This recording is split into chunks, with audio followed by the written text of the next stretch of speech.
account na comment ng comment tapos naka-lock profile. Hindi rin tama yun. Salita ka ng salita tapos hindi ka naman pwede sagutin. Yun mga bagay po na yan ang mga dapat natin pong ihakbang dito. Senator Marcoleta. Opo. Mr. Chair, tama po ba ito na 16 million po ang naka-earmark sa PCO under its 2026 budget to combat fake news? Yusek Ilagan. Opo. Alam nyo, 60 million daw po. Magkakatalo to. Alam nyo, Hindi sa atin eh. Magkakatalo to. Kailangan sama-sama tayo i-appeal natin ito doon sa kanila, sa mga service providers. Na huwag nilang i-register. Ang daling mag-register. Gusto nyo ako na magre-register kaagad ako dito eh. One de la pot-pot ang pangalan ko, tatangkapin eh. Di ba? So ayan po, magandang araw mga ka-reaction by. Napakaganda po ng ating pag-uusapan ngayon mga ka-reaction. Ito po ay yung nangyari po sa pagsita po ni Senador Marcoleta at iba pang mga senador. Kagaya po ni Tito Soto, Rapi Tulfo, at saka si Chairman Robin Padilla, no? So ito po ay patungkol po sa mga media, no? Ito po yung mga fact-checking dito po sa mga Facebook, TikTok at iba pa. So ito pong nagpa-fact-check po dito ay mga sinasabi po nila yung mga Rappler at mga Verifiles, no? So pakinggan po natin ang mga talakayan at mga batuhan po dito sa committee ito. So bago po ang lahat, pakiclick na lang po ang like, subscribe at paki-on nyo na rin po ang notification bell. Diyan ho tayo, masaya na tayo. So ito, diretso na ho tayo kay Senador. ang point lang po kasi namin, yung pag-take down sana kagad, wala pong kapangyarihan ang PICO para sabihan ang Facebook na isama yung halimbawa lang po ito pati po ang Pangulo ng Pilipinas. Ang dami din pong fake news sa kanya tungkol sa pamilya niya. Hindi po ba kayo nababahala doon? Of course, maging po ang opisina ng Office of the President, ang tanggapan ng ating Pangulo, nagiging biktima rin po ng fake news. For example, halimbawa, mga pag-a-announce ng mga link, yun hong sa mga suspension ng mga klase, yun hong walang pagpasok, nagiging victim din po ng fake news, no? So, SP. Mr. Chairman, please, thank you. Yun nga po yun ang siguro ang tinatanong po ng ating chairman, yung kung ano pa ang mga pwedeng mga pamamaraan at saka kung pwede makita natin dito para paggawa natin ng batas. Like for example, mayroong lumabas na fake news na tinatax ko raw yung mga ano tawag dito, yung lahat ng gumagamit ng internet na mga ang tawag nila, mga content creators, tinatax ko raw. Abay, gusto kong patayin ng lahat ng content creators Hindi ba? Ba't ko gagawin yun? Hindi ba? Ako nga ang kalaban ng tax Ayokong madagdagan na tax. Kung pwedeng ka, babawasan natin ang mga tax. Kakampi ko ni Senator Marcoleta sa alisin yung VAT Hindi ba? Pero, ang dami naniwala. At saka maraming tawag dito yung pinapakalat kagad nila Di ba? Kalat na kalat kagad yun. At talagang sirang-sira ang pananaw nila sa akin para dahil isipin mo yung content creator, tatax mo. Una sa lahat, gago rin yung gumawa nun Paano mo gagawin yun? Napakahirap gawin nun. Tatax mo yung mga content creators, paano mo gagawin yun? Hindi madali yun. Baka pagtawanan siya ng BIR But anyway, yung daming naniniwala. Yun ang mga danger na sinasabi. Hanggat maaari ay mapigilan agad or ma-take down basta may mga ganong class. Ayan po, narinig po natin ni si SP Soto na fake news din pala na ginawa siya ng fake news, no? Yung itatax daw yung mga content creator. Naku, eto nga, no? Sino kaya yung sinasabi ni SP Soto? Sino kaya nag-isip no? Kasi po ang mga content creator, automatic po yan, meron po silang tax na binabayad. Kung nasan po yan ng mga ano po yan, yung mga service provider. So automatic na po yan, natatax na po yan. So, hindi na po kailangan ni tax na lahat yan. Lahat na po yan, kinakaltasan na po yan ng government, no? Kung ano mang klaseng government yan. So sana po yung nagsabi po kay Senador Tito Soto ay maliwanagan naman, no? Hindi lang basta gawa-gawa lang. So dito po ang sasabihin po dito tungkol na po ito sa mga fake news, fact checker, mga verifiers at ang mga ano dito ang Rappler, no? Tingnan po natin kung ano ang nagagawa nila dito sa mga fake news. DepEd, CHED, at mga media and media-related organizations kagaya po ng Philippine Press Institute, Kapisanan ng mga Broadcaster ng Pilipinas, National Press Club, National Union of Journalists of the Philippines, Public Relations Society of the Philippines, at mga representante po ng digital platforms ay maaari pong maging kasama. Sila po, kagaya ng nabanggit niyo po kanina, Excuse me, ma'am. Ha? Yung binabanggit ni Yusek Precious Hipolito. Pero sa mga susunod na araw pa siguro magkakaroon ng katuparan yan. Pero may binabanggit kayo mga fact checkers ngayon eh. opo, Katulad ko po, Mr. Chair, napakarami pong mga fake news na iniugnay po sa akin. Ito pong isa, kapungkan nito ay Orly Gutesa, Break Silence. Pinilit lang ako ni na Defensor at Marcoleta. Ito po yung isa, no? Pangalawa po ay ito po, napakaraming fake news ang lumabas. Ito po nakalagay pa po. Dear Rodante Marcoleta, sabi po niya, bakit pinag-iinitan mo ang tradisyon naming mga Katoliko? Ito po ay Noche Buena raw. Pero excited makatanggap ng Christmas bonus. Sa totoo lang, Mr. Chair, wala naman po akong binabanggit ng kahit ano tungkol sa Noche Buena.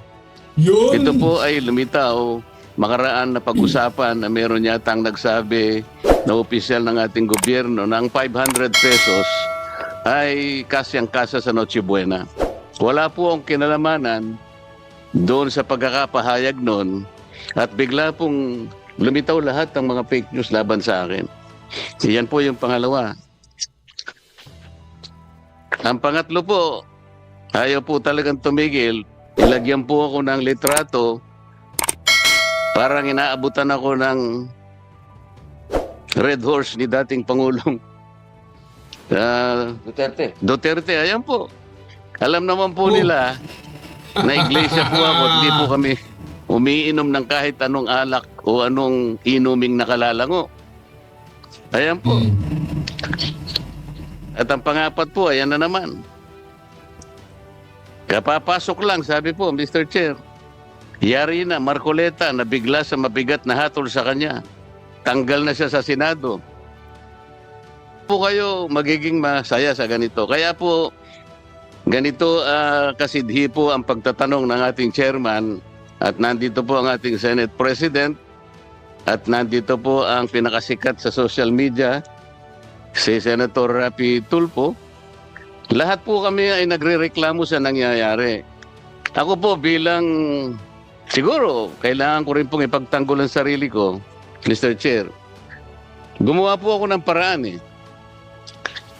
Sinaliksik po namin kung sino yung gumagawa nito tungkol kay Gutesa napansin po namin at nakuha namin na a certain CDG Media Minds was promoting around 12 ads of the same topic on Meta.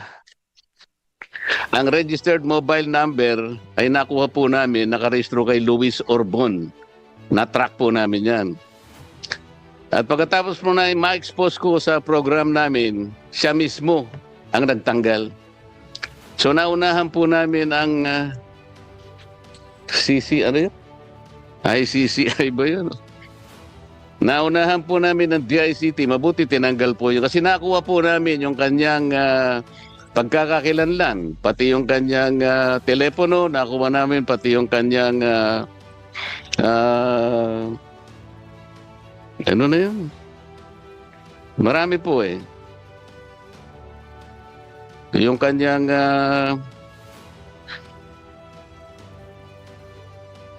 magkakakilanlan sa kanya.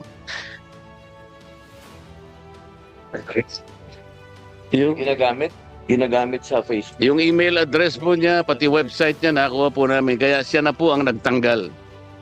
Pagkatapos, ito pong Noche Buena, ganun din po ang ginawa namin. At iniulat din po namin sa aming contact sa Singapore na baka sakaling, ito po, inalis niya rin. Ngunit, ginamit na recycle po para ganun ay makarating na naman sa ibang kaparaanan. Ang problema dito, Mr. Chair, kagaya po na binabanggit ni Yusek Precious kanina, bakit po yung mga fact checkers po na alam natin, ang fact checkers ng Meta ay Vera Files at saka ang Rappler. Bakit po hindi nyo ma-take down kaagad? Ang ginawa lang po ninyo ay nilabel ninyo na misinformation. At pagkatapos, naging demote na lang. Para sa ganoon ay makita ng kukunting tao na lang. Bakit po ganoon? Paano kayo naging fact checkers? Alam naman po ninyong hindi totoo. Kaya tama po yung sinasuggest nyo, dapat objective yung mga fact checkers. Yung walang kinikilingan, hindi namumulitika. Alam naman po ninyong completely fake po lahat ito eh. Bakit kinakailangan kami po ang gagawa ng paraan? Magsikap kami sa sarili namin para ma-take down lang ito. Sapagkat hindi lang po nakakainis eh. Nakakasira po talaga. Kung sa akin lang po siguro, hindi ko masyadong iindahin ito eh. Ang problema, kapag nakita ng mga tao kahit hindi totoo, pinaniniwalaan po nila eh. Their ability to mislead people, yung po ang masakit sa akin. Sa akin, kahit na hiyain ninyo ako, hindi masyado siguro sa akin yun. Ayoko lang nami-mislead ang mga tao into believing na ito po'y totoo. Malaki pong problema yun eh. Ano po bang pagkakaiba ng misinformation at saka disinformation? Secretary Mon Ilagan, kasi sinabi mo kanina, misinformation. Wala po akong nakikitang pagkakaiba ng dalawa na yon. Kung misinformation, they're getting the wrong facts altogether. Disinformation, gano'n din. They tried to mislead people. Kahit pagbalik-baligtarin nyo yung dalawang salita na yon, iisang kahulugan nun. They will get the facts wrong for people to be misled. Period. Walang mapapakinabang doon. Why can't the fact checkers in the meantime do something? Sabi po kanina, ma'am, sabi mo, Attorney Bautista, meron jurisdiction tayo. How come that we have a jurisdiction but we cannot do anything about it? So this is an empty jurisdiction. Attorney Bautista? Ako. Opo.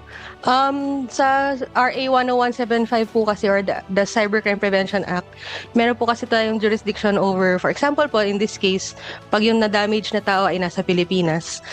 Depende po kasi yan kung magkakaroon po ng kaso against the person, tapos yung pong subject nasa ibang bansa. Yun lang po, magkakaroon po ng proseso na magkakaroon ng filing of cases over the person na nasa ibang bansa. Yun nga lang po, magkakaroon ng iba na namang pag-uusap if may implement po yung kung ano man yung kailangan nating mechanism na para mapa-implement yung mga Attorney, parang ibig pong sabihin ni Senator Marcoleta, ba't hindi ma-take down kaagad? Opo, parang yun po parang kumakalat na ba? Kung hindi pa nila ginawa ng paraan na sila na yung magpa-take down, hindi pa mati-take down. Parang ang tagal, parang wala tayong jurisdiction talaga, parang ganun, wala tayong power, parang ganun po. Yes, Mr. Chair. Bakit sa dalawang pagkakataon nagawa namin? Dahil lamang sa pagsisikap namin na hindi mamislead ang tao, kami na ang gumawa. Ito po ang paraan, alam nyo naman eh. I-report ng user sa Meta sa Singapore. Meta Philippines delegates it to our third-party fact-checker. From the third-party fact-checker feedback, Meta in Singapore will take down degrading yung mga findings na yun. Bakit hindi nyo magawa yun? Bakit po kami nagawa namin? And we successfully took down at least 2 fake news. Attorney? Tulad din po na sinabi ng PNP kanina, nagagawan po kasi ng request sa mga social media platforms. Pero hanggang dun lang po kasi yung kaya namin gawin, hanggang mag-request. Tapos hindi Attorney, nagawa nga namin 2 beses. Eh. The question is, how come we did it before you can do it? Nagawa po namin. Pero ayaw na namin pong gawin dahil dapat kayo pong gumawa to protect us. Ang dami po ninyo eh. You are there to simply protect people. Mr. Chair, With Senator Raffy Tulfo? the permission of Senator Marcoleta, pinag-usapan natin mga fact-checker dito. Na first of all, I'd like to thank Rappler because there was one instance na I was a victim of fake news and then nagpalabas ang Rappler ng fact-checking and napatunayan na fake ngayon. So ang tanong ko, wala bang agency sa ating gobyerno na tinitingnan yung mga fact-checking group at kapag napatunayan na talagang fake, then motu proprio, kayong gagawa ng paraan na para ipa-down yun, iti-take down yun. And then number 2, wala bang agency sa ating gobyerno ngayon na nag-check sa itong mga troll farms because itong usong-uso ngayon, itong troll farms. Talamak na talamak to. Are we not doing anything about these troll farms? Salamat, Senator Marcoleta. Salamat, Senator, Mr. Chair. So, anybody would like to answer that? Unahin po natin yung ating mga fact-checkers. Okay lang sa iyo, Senator Marcoleta? Opo, unahin po natin ang Vera Files. Magandang umaga po. Alam mo, maganda itong hearing kasi at least marami tayong mapaliwanag kung maraming points na ni-raise si Senator Marcoleta. So, isa-isahin natin. Isa kasi yung papel ng ano ba yung fact-checking in the first place, di ba? Ang fact-checking kasi ay isa yan sa pagsusuri kung tama o mali yung isang post na lumalabas sa social media, di ba? So, ang trabaho ng dalawa ang official fact-checker ng Facebook dito sa Pilipinas, yung Vera Files at saka yung Rappler. Pero ang trabaho ng fact-checking ay lahat na gumagamit ng social media may dapat magiging fact-checker, di ba? Hindi ka yung ano yan bawat isa can be a fact-checker and should be a fact-checker pag gumagamit ka ng social media. So, ang ginagawa sa ano kasi, ewan ko lang ho kung anong ibig sabihin nitong si Madam ng Vera Files, no? Parang naguguluhan tayo. Pero yung sinasabi niya, ang Vera Files at Rappler, no? Yung mismong Rappler nagpa-fact-check din pala. Naku.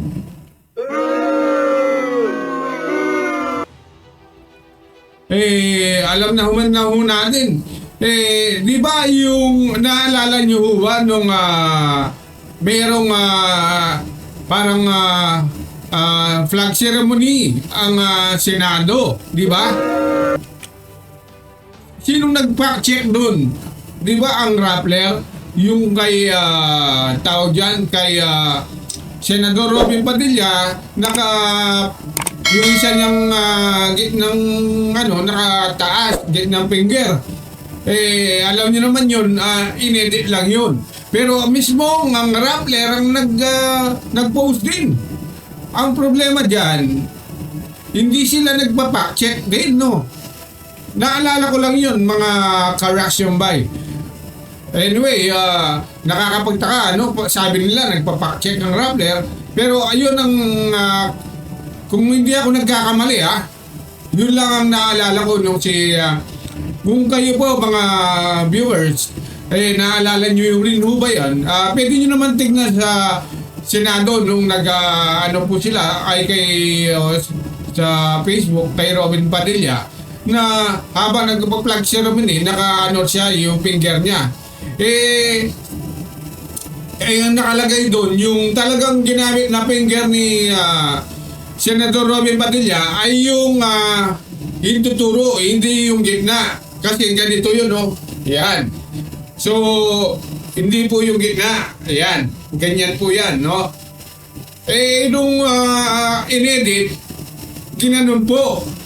Baligtad. Ginanon. Kaya, kala nila, ay habang national anthem, tinitira yung ating national anthem. So, pangit na tingnan yun, di ba? Yun, yung nag-edit nun, sinabayan pa ng Rappler. Kaya po ganun. Kaya sabi nila, ang nagpapaksik Rappler. Sana bago rin nag-post yun, kung di ako nagkakamali sana bago nag-post din yung Rappler o dapat nag-fact-check muna. Di ba?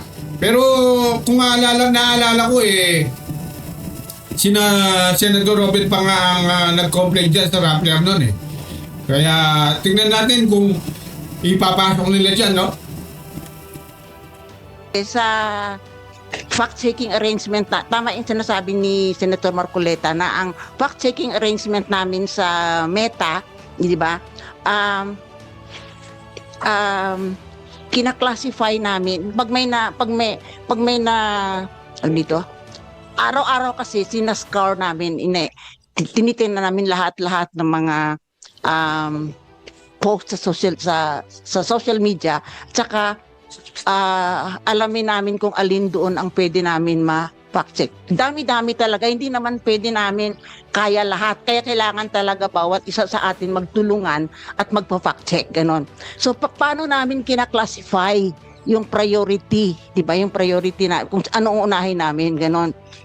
Na isa dapat statement of fact, 'di ba? Hindi pwede kami mag-fact check ng opinion o kaya yung fiction, 'di ba? So dapat statement of fact ang aming ipa-fact check. Number 2, dapat relevant.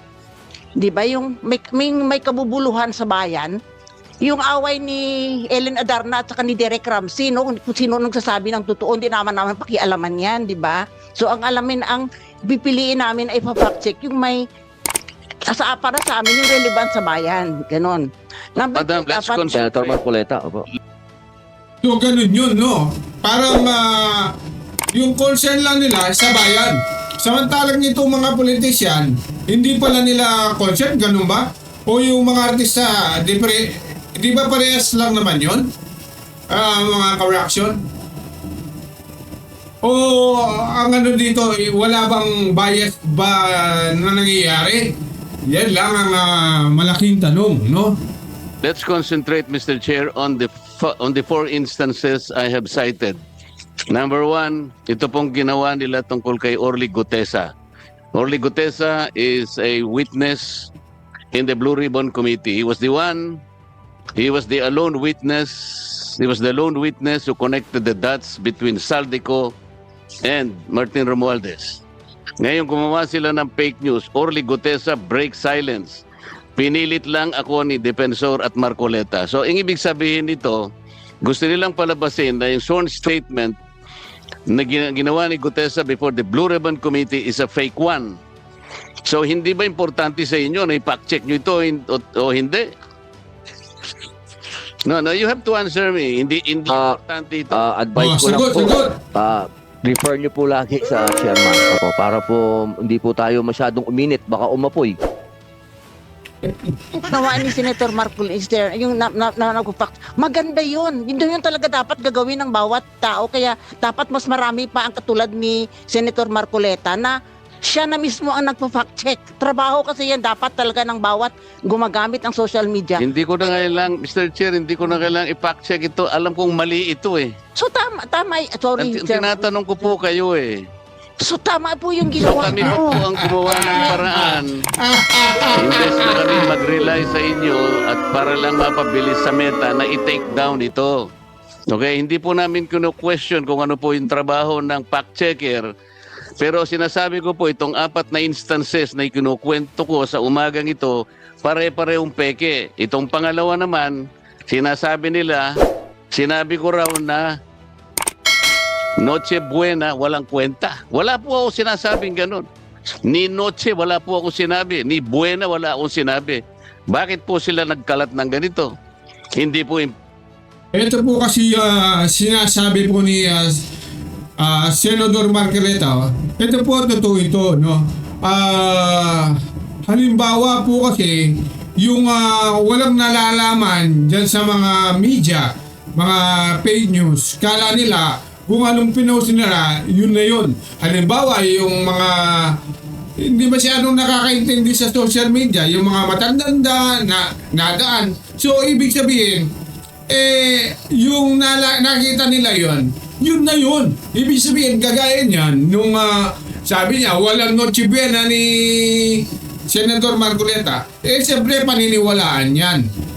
Kung wala naman mag-explain sa kanya, paano, kagaya nito, kagaya niyan, yung mga ating video to, para sa mga fake news, para malaman din ng mga taong bayan, no? Kung tama ho, hindi.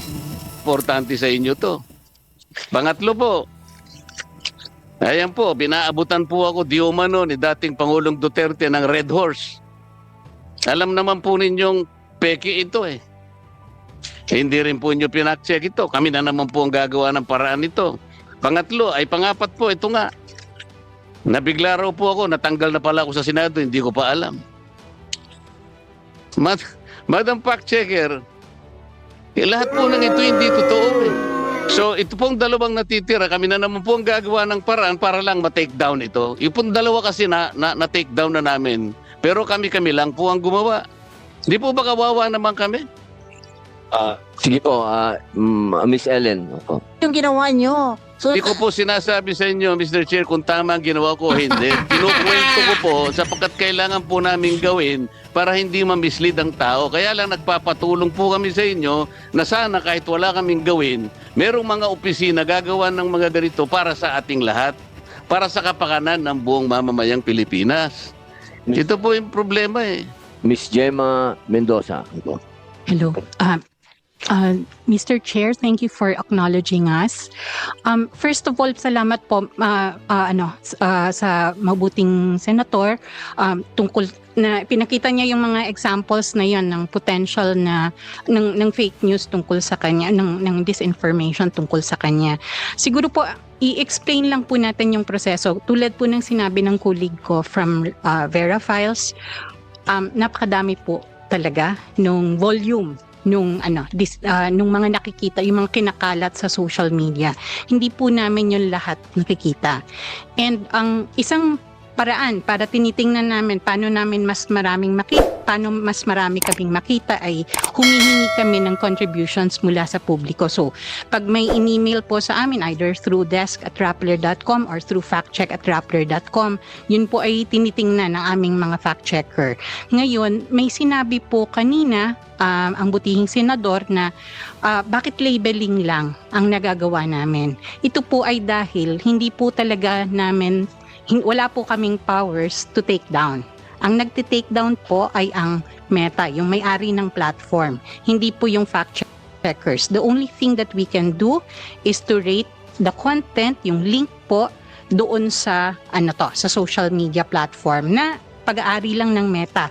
Wala po kaming kinalaman sa mga ibang platforms din. Mr. Chair, pwede makasingit? Senator Raffy. Opo. Yeah, first of all, I would blame Rappler and Vera Files doon sa whether or not they're doing fact-checking kasi hindi naman nila responsibility yun eh. Ang responsibility talaga dapat, sabi kanina, motor proprio, dapat isang ahensya ng ating pamahalaan na magtingin doon sa mga lumalabas sa social media na whether ito ay totoo o hindi, at kapag hindi, then agad-agad kumilos, nandiyan naman yung PNP para maka-take down. And I would suggest, last thing, Mr. Chair, siguro total meron tayong national ID system na lahat ng mga magkaroon ng accounts sa social media, whether Facebook, TikTok, YouTube, whatever that is, kailangan mag-present ng ID para isang account lang ang pwedeng i-open. Kasi nangyayari kasi, Mr. Chair, ngayon, nakakapag-open sila ng 1-2 sawak account using dummy accounts. And these are the people na nag-umpisa ng mga fake news. Malakas ang loob nila dahil fake yung mga accounts nila. So why don't we come up with a law? Isasama siguro natin, Mr. Chair, dun sa batas na pinapasa mo, each and every person na gustong magkaroon ng account sa social media must register. They have to have the ID. Meron tayong national ID system, so hindi pwede sabihin anti-purto. At kapag once na na-register ka sa Facebook, sa pangalan mong yun, hindi ka na pwedeng dumoble pa kasi naka-flag ka na doon. Thank you, Mr. Chair. Tama po, maganda po yan. Nandito po yan sa ating troll farm, anti-troll farm. Mapaganda po ng mungkahi po ninyo, Senator Raffy. Meron pong hindi naasagot kanina. Opo, maganda po yung tanong ni Senator Marcoleta. Wala po ba kayo talagang kinikilingan sa politika sa ating pong fact checkers? Una po kayo, opo. Ma'am Ellen, opo. I mean, as a journalist, no, kahit na, kasi marami kasing klaseng journalist, no, dapat kasi non-partisan, di ba? Wala kaming kinikilingan politika. Ang pwede mo sigurong masabing bias kami sa katotohanan, tsaka sa facts yun ng ano. So, kung saan kami dalhin ng impormasyon, doon ang punta namin. Gusto ko lang kasi tapusin yung criteria na ginagamit namin kasi sa dami-dami talaga ng kasinungalingan na lumalabas sa social media. Hindi namin talaga pwede lahat hindi pwedeng iasa sa fact checkers ang laban sa disinformasyon, di ba? So dapat talaga bawat isa sa atin yung lahat-lahat natin gumawa ng ating para. So di ba nasabi ko na kanina na dapat yun statement of fact, yung hindi yun fiction, hindi yun opinion, yung ang dapat namin i-fact check. Ang pangalawa is yun nga yung relevance, di ba? Dapat may relevance. Ang pangatlo is that timing, di ba? Yung tawag dito, yung hindi history ang aming ipafact check na nangyari pa nung panahon pa ni Magellan, di ba? Ganon. So yung dapat timely, di ba? Yung isa pa is that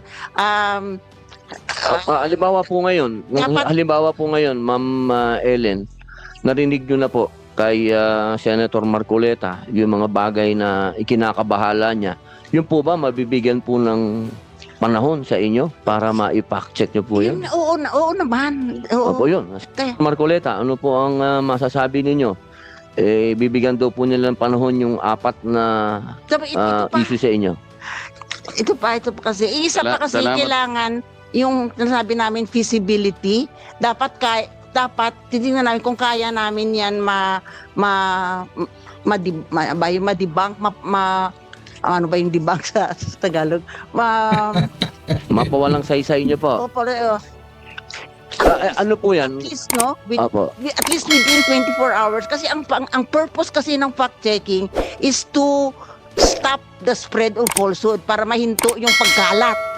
Kasi kung marami namang pwede naman kasi mag-investigative journalism ka na pwede kang abutin ng 1 buwan, di ba ganon? Pero sa fact-checking kasi, kailangan ang purpose mo kasi doon para mahinto yung pagkalat kasi sa... yun nga po ang gusto po ni Senator Marcoleta. Virality kasi, importante kasi yung in just in a few seconds, nagba-viral yan eh. So, importante, ma-stop mo. So, kung hindi namin yan yung kung feeling namin kailangan pa maraming mas marami pa kaming kailangan para ma-debunk yun, ganun. Gawin. Ipapasa namin yun sa team na pwede siguro mag-investigative journalism, ganun. So, yun ang mga Opo. criteria. Katulad po ngayon, ma'am, nasabi na po sa inyo ng harapan na sinasabi niya fake news yun.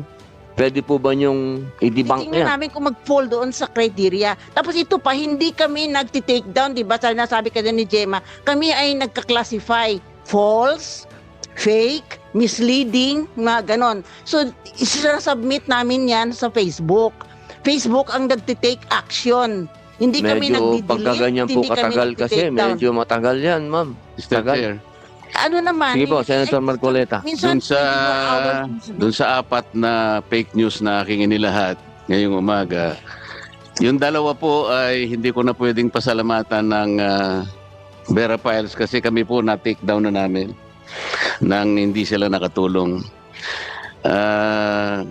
Pero kailangan pong malaman po ninyong lahat na bago po namin nagawa yon, ini-email po namin kasi yung Vera Files at saka yung Rappler. Pero yung Rappler, binibigay rin sa Vera Files. Pero napakabagal po talaga yung action. Kaya doon sa unang 2 sinabi kong fake news, kami na po talaga nakipag-coordinate at successfully nagawa namin.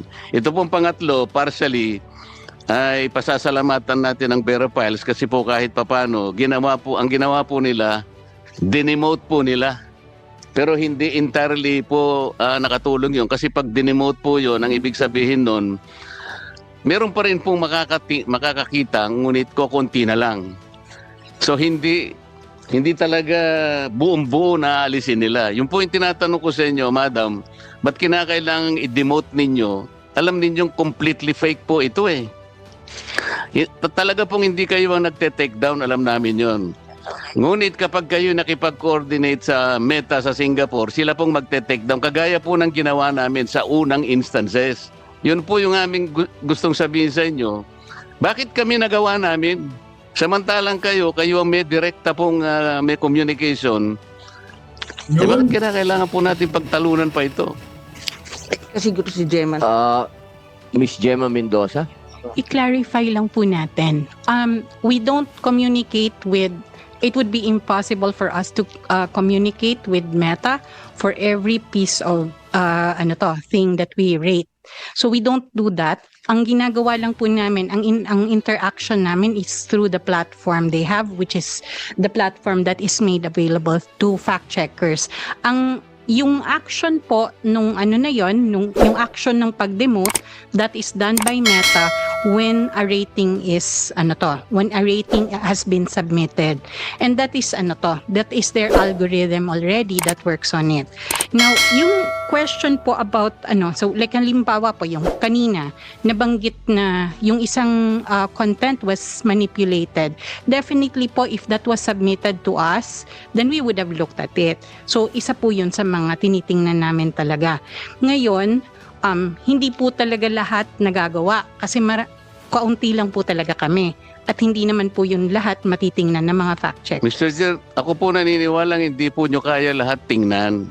Pero yung mga bagay na nire-repair po namin sa inyo through email, dapat tingnan naman po ninyo. Hindi namin gagawin yun ng ganun-ganun lang. Kaya namin kinakasangkapan kayo at gusto namin tulungan nyo kami dahil mali nga po itong ginagawa nila. So, we are not asking you to look at every fake news in the entire universe. Ang sinasabi namin, pag kami nakipag-communicate sa inyo through email, pansinin nyo naman kami. Pero itong naunang ang ginawa namin, ang tagal-tagal, kaya nga po kami na po ang gumawa ng paraan. Kaya ko na pong ulit-ulitin ito. Itong pangatlo, kaya sabi ko po sa inyo ma'am, partially, nagpapasalamat kami dahil dinemote ninyo kahit papano. Pero ang gusto namin talaga, mawala na. Tama po, yun po yung gusto namin. Wala nang pong debate ron. I-explain ko lang. Nakikipagdebate ka pa sa akin, ma'am? Pinapasalamatan na nga kita kahit partially. Hindi ako nakikita. O kaya nga, Mamaya na po. makinig ka muna. SP, opo. Pero i-explain ko sa iyo. Hindi pa bakit nga ako na- tapos eh. Sandali lang po. Senator, sandali lang po. May sinasabi po si SP. Sige, baka konektado naman kasi sa sinasabi ni Senator Marcoleta to. So if you don't mind, Mr. Chairman, at Senator Dante does not mind, yun yung negative side na pinag-uusapan natin sa mga fact-checking ninyo. Dapat pina-fact-check nyo rin naman yung positive. Hindi po ba? Like for example, may isang senador nagyayabang 300 daw ang pinasa niyang batas. Hindi naman totoo. Hindi nyo sina-fact-check yun? Yung mga ganon. I'm just giving an example. Di ba dapat i-fact-check nyo rin yung hindi totoo? Yung bola. Di ba? Hindi pwedeng yung puro negative lang ang sinecheck. Check nyo rin yung bola. For example, ito si ganito raw, naku, nanalo siya ng award, ganito, gold medal sa ganito. Hindi naman. Di ba? Dapat meron ding fact-checking yun. Anyway, nabanggit ko yun. Yun yung negative side. Yun yung positive naman. Na mali. Na fake news pero nasa positive. May binibuild up na tao o binibuild up na sarili niya. Di ba? Anong pinakasagot na nakikita ko po dito? At ito'y talagang dapat once and for all, diinan na. Para tingin ko madaling masolve may fake news na lahat. One account, one person. Yun ang solusyon eh. One account, one person dapat. So, sino ang dapat dito? Facebook, Meta, Instagram, TikTok, lahat. Dapat. Pag hindi nakaregister, isang tao lang dapat nakaregister. Account mo lang yun. Ikaw yun. Tingnan mo, pagka yung mga gumalabas ng mga fake news na yan, kung isang account lang sila at tunay silang tao, at hindi sila, meron silang another account na ganito, itong mga account din ng paninira. Pag hindi ganon, hindi magiging ganun katapang manira ng kapwa eh. Pagka one account, one person, kilala siya, nag-register siya. So saan magkakatalo to? Hindi sa atin eh. Magkakatalo to. Kailangan sama-sama tayo, i-appeal natin ito doon sa kanila, sa mga service providers. Na huwag nilang i-register. Ang dali mag-register. Gusto nyo ako, magre-register ka agad ako dito eh. One de la pot-pot ang pangalan ko, tatangkapin eh. Di ba? Oo. Yun ang pinaka-problema eh. So I think ko doon tayo magsama-sama lahat ng mga involved sa internet. Hindi na natin yun. One account, one person. Dapat ganun. Thank you. Tama po, SP. Pati yung mga account na comment tapos naka-lock profile. Hindi rin tama yun. Salita ka ng salita tapos hindi ka naman pwedeng sagutin. Yun mga bagay po na yan ang mga dapat natin pong ihakbang dito. Senator Marcoleta, opo.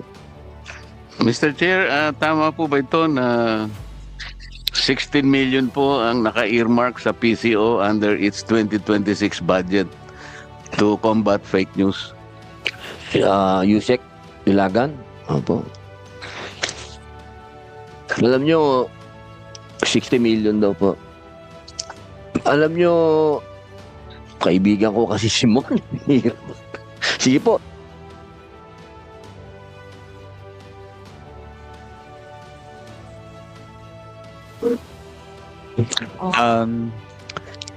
Sorry, sir. I'm just checking lang the data, Senator. We're just fact-checking the data. But there's no specific Kasi about the po, fake news. Kaya po tinatanong ito dahil kung hindi po nyo mate-take down ng mga fake news na nire-report namin, nandito po ang ating Senate President. Baka tanggalin po niya yan. Ilagay na lang po natin sa makakatanggal po ng mga fake news sa madaling panahon. Hindi po yung nagtatagal. Habang nag-aantay po, mag-aantay po Just tayo checking po, Senator. ng sagot po ninyo. Baka po merong gustong idagdag yung mga fact-checkers po natin sa punto po kanina tungkol sa political alliance. So, wala pong political alliance sa inyo. Wala po. And we regularly disclose the list of fact checks that we do every year. So the other thing po na note ko lang po dito is pag may link po na sinubmit, so baka lang po, I was checking our email, baka lang po sir walang na-submit na link, and that was probably the reason why it was not fact checked. Tapos baka po pwedeng sa next na meeting may meta dito. Opo. Mr. Chair, siguro, sabi niyo po kasi kanina hindi lahat na-fact check ninyo. So, is it a problem of competence or your ability to fact check all things that go to the internet? Kasi kung talagang imposible naman yon, so what is a fact checker for? Kung hindi nyo naman talaga mapafact check lahat. Kagaya ng nangyayari po ngayon.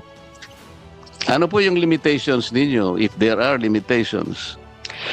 Yung fact-checking po, tulad po ng sinabi ng aking colleague, is that it's an exercise that we started doing because there's posting online. There are people posting online. And siguro ilang million po nung mga Pinoy ang nagpo-post online on a given day. So yung ganong volume po talaga, hindi po talaga kaya yon ng nung isang small organization na tulad namin. But what does Facebook do with yung mga sinasubmit namin? Supposedly, they're using their algorithms to look for similar content, similar to the ones we have already rated.